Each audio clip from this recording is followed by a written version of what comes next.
Lecture 3, Acceptance Sampling Plans. Learning objectives. After going through this supplement video, you should be able to understand or distinguish between single sampling, double sampling and sequential sampling plans. And also you should be able to develop an operating characteristic curve for single sampling plan and estimate the probability of accepting a lot with a given proportion defectives. Construct a single sampling plan. So these are the few learning objectives. So now let us discuss acceptance sampling plans in brief.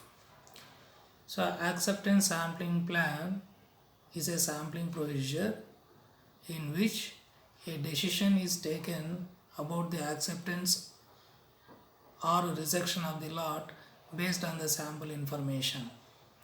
So such a sampling procedure is known as acceptance sampling plans.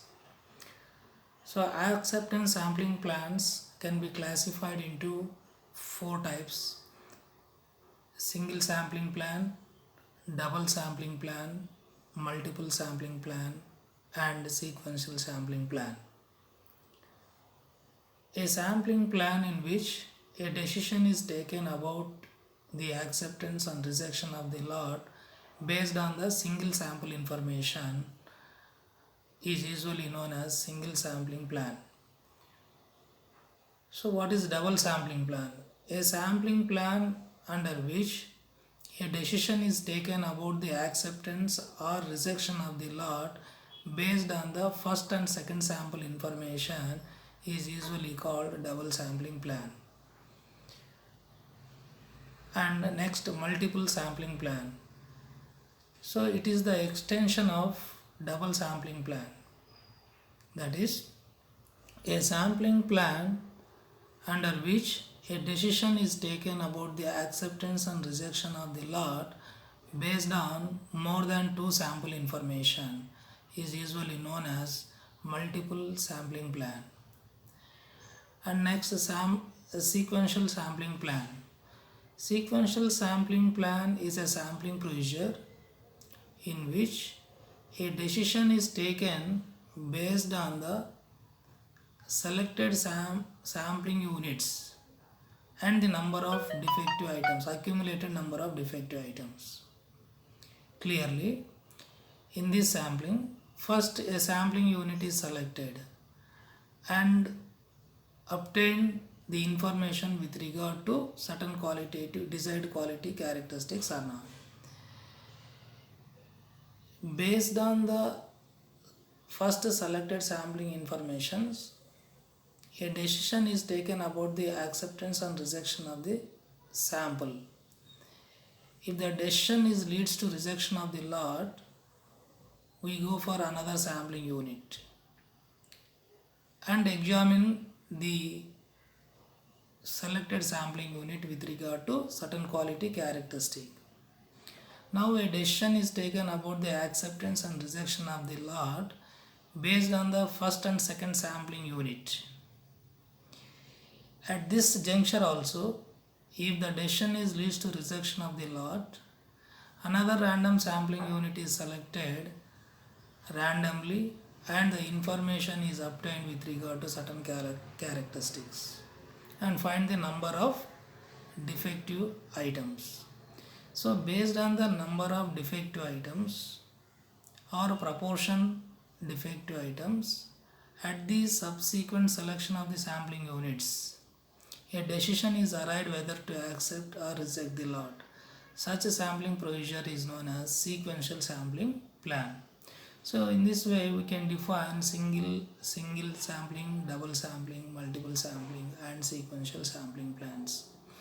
So all these sampling plans are useful to minimize the consumer risk as well as producer risk, and also see that there must be 100% quality in the disposition of the lots.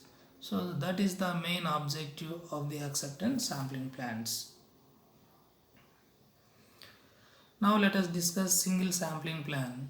A sampling plan in which a decision is taken about the acceptance or rejection of the lot on the basis of single sample is called single sampling plan.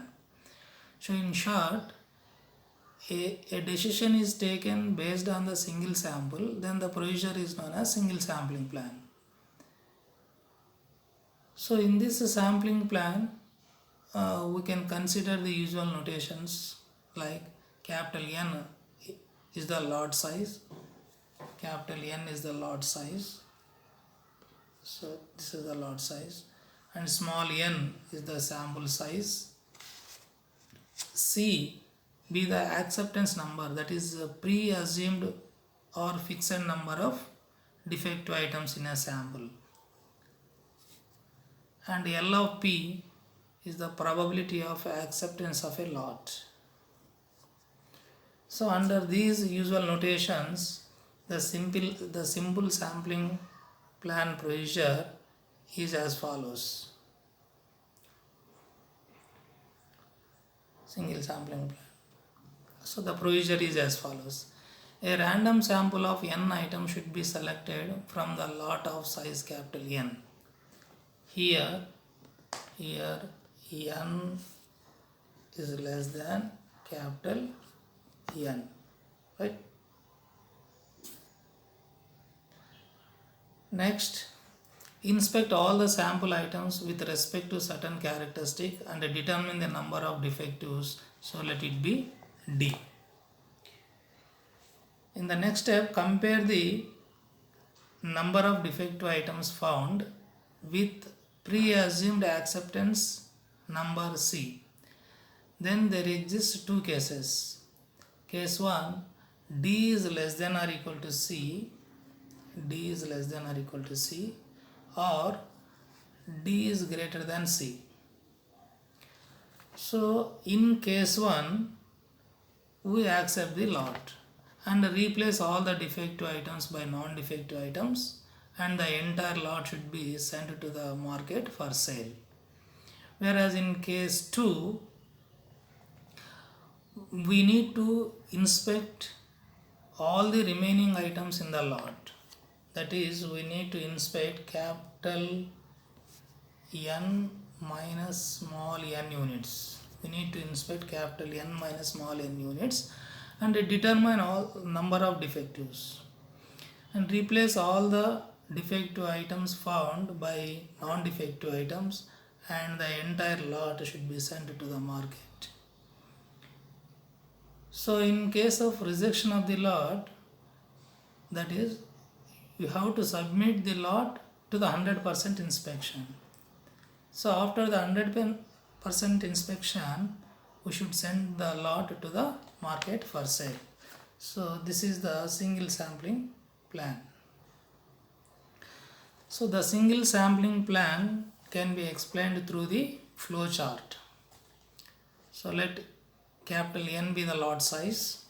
So from the lot of capital N units, we should select a random sample of n items and inspect all these n items with respect to certain quality characteristic of interest, and then determine number of defective items, let it be capital D, and compare this D with the pre-assumed number of defectives.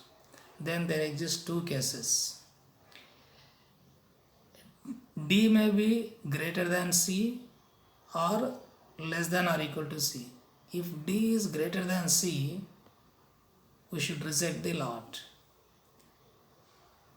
If D is less than or equal to C, we should accept the lot.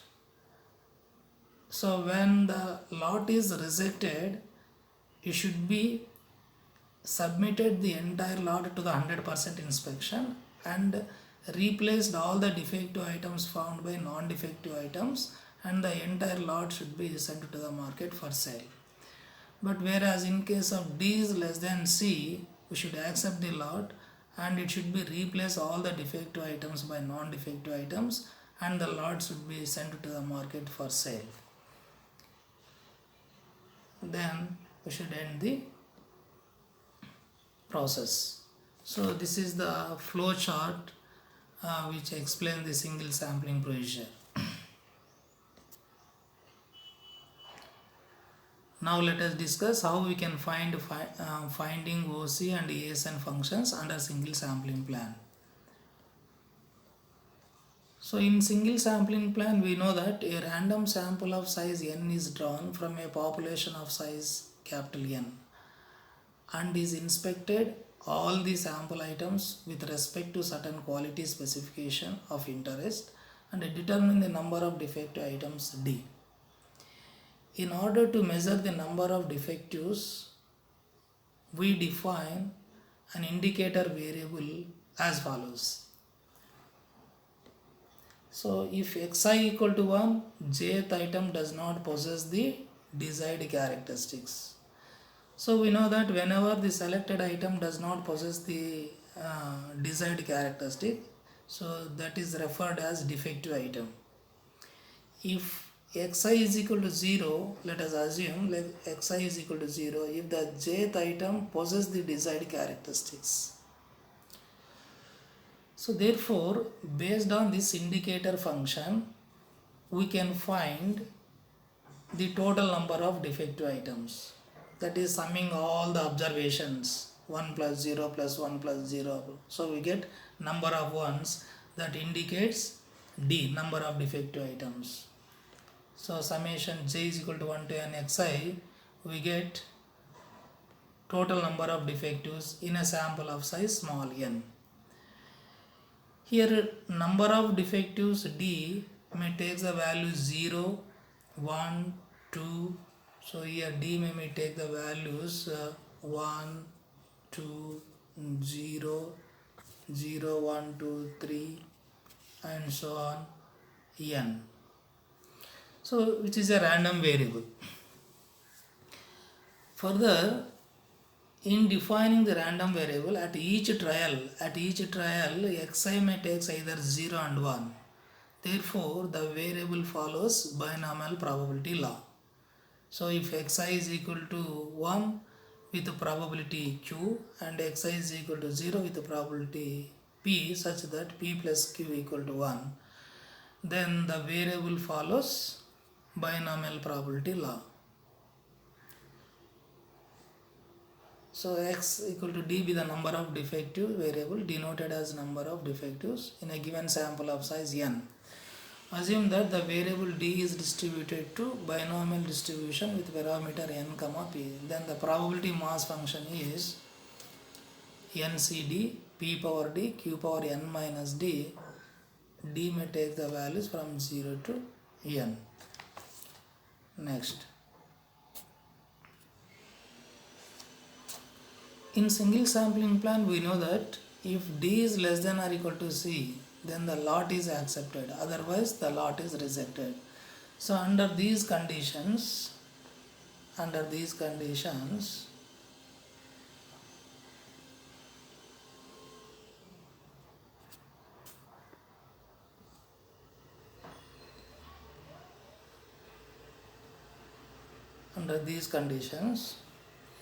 that means if D is less than or equal to C, the lot is accepted. So according to the definition of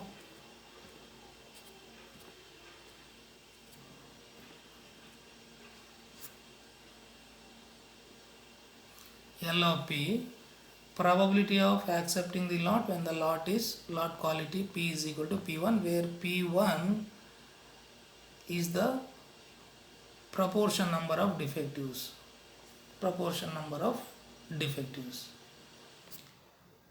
So that is under single sampling plan, if D is less than or equal to C, the lot is accepted. Therefore, probability of D is less than or equal to C when P is equal to P1.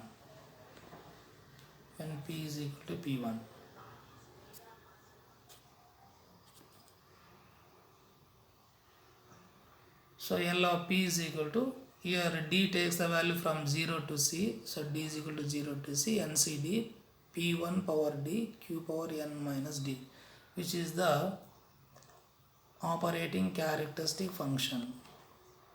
Operating characteristic function.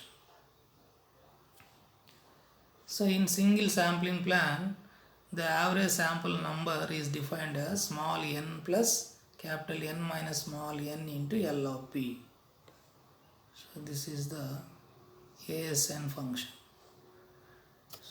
So where capital N is the number of units to be inspected when D is less than or equal to C. When D is greater than C, we need to inspect capital N minus 1, capital N minus small n units, and all those items must be accepted with certain probability. Therefore, L of P into capital N minus n would be the expected number of units to be inspected plus the number of units inspected under the case 1. Therefore, on an average, the total number of items to be inspected is n plus capital N minus small n into L of P, which is the average sample number function. So using L of P, let it be equation 1 and let it be equation 2. So using these L of P and ASN functions, we can find OC curve and ASN curves. So these things can be illustrated with some numerical example. So consider a small n is equal to 10 and C is equal to 2, where capital N is equal to some 100. So out of 100 units, a random sample of 10 units is to be selected with the pre-assumed number of defectives is C is equal to 2. So just by hypothetical values, P is equal to 0.1, 2, 3, 0.4, 0.5 and so on, we can find L of P from equation this one, right?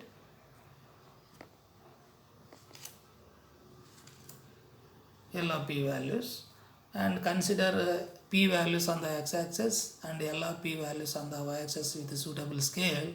We can find a curve which is known as OC curve. This is the OC curve. Generally, OC curve slowly decreases as the proportion number of defectives increases. This is obvious. So at this particular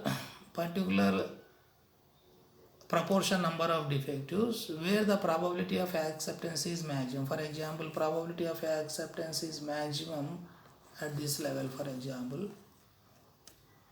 then the level on the x-axis is known as acceptance quality level, which is known as AQL, acceptance quality level, according to the definition.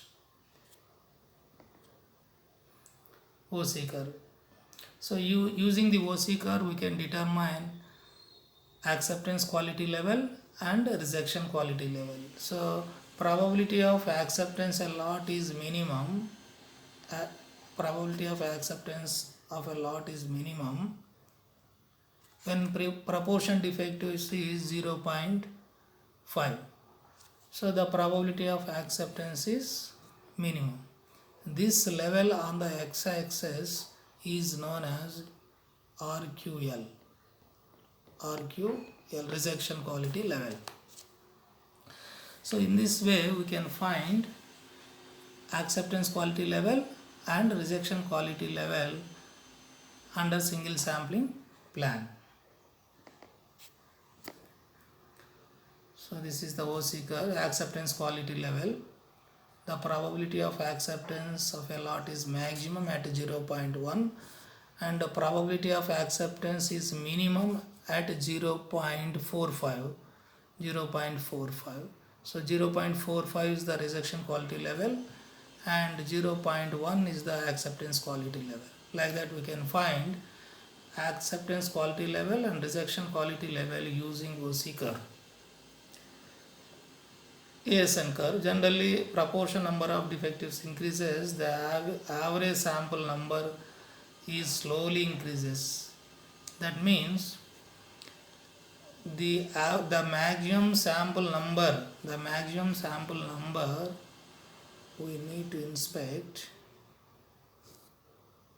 100 items. when the proportion number of defectives increases. So this is also obvious. As the proportion number of defective items increases in the lot, we need to inspect more items. So which is generally true. So thank you very much. So in this video, we were explained single sampling plan and how we can construct OC and ASN functions. Thank you.